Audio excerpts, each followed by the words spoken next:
What's up guys, this is Breakmaster. By popular request I'm giving you a guide on Ninja Defusing. I'll start off with the basics here. A lot of you asked why I press Y repeatedly, or I guess triangle, on the PS3. That makes you switch your weapons really fast and makes you look like you're dead. Now here I'm showing you the typical setup I use for Ninja Defusing. As you can see, I use Marathon, which I think is the best first perk. Cold-Blooded Pro here is almost essential. If you don't have it, it's almost likely not going to happen. And of course Ninja Pro to avoid the heartbeat sensors. Of course I'll go over further tips throughout the clips. Right now I want to point out your right side, usually you want it facing a wall like this, because when you're playing dead you kind of angle to the right like this. If your right side is exposed, it's much easier to point you out. Now I'm going to show you clips from the various maps, the spots that I prefer to use. You can use them if you want, or you can find your own. You'll notice I don't include high rise or skid row. Those are just extremely difficult to get good spots. It's really not worthwhile to do it. Now some other tips. You'll notice my class is always a sniper. That's because you get to use a ghillie suit. Ghillie suits, if you never really thought about it, are neutral. Both you and the enemies will be using ghillie suits, and there's nothing to set them apart. Also, I always use a silencer on all my guns. That's for obvious reasons. And for the secondary, use either a pistol or a machine pistol. Anything else causes your screen to shake when you're pressing Y. Also, when you're going to play dead, have your secondary out and start switching with that. If you start switching with a sniper rifle, the sniper rifle can be seen moving on you, so that's definitely not something you want to do. Another tip is I prefer to use smoke grenades. It really helps get you into places fast when you got people rushing. I also prefer claymores because not only can they help thin the enemy out, but they also serve as a good distraction. And by that I mean if you're on the left side of the target, for instance, and you put a claymore on the right side, that's where it's going to draw their attention to. Hopefully they won't look to the left side and spot you. Now when it comes to the approach, wait until they actually start planting the bomb. That's when you start moving forward towards them. You want to make sure that you're approaching them from behind or kind of behind and at the side. Anything in the front or the front side, they could possibly see you while they're still planting the bomb. So at that point you want to go prone right behind them and hold X. That way right when they plant the bomb you're picking it up.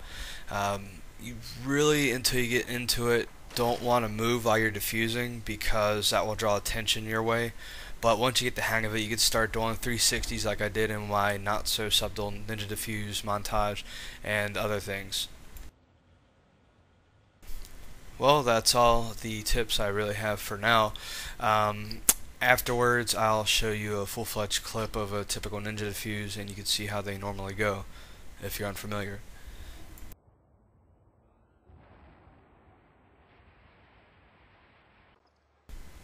And actually here you can see an example of how I use a claymore as a distraction. I put it right here, that way anybody coming through there might not look at me prone right here.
So this is what a typical Ninja Defuse should look like. You see me switching my weapon.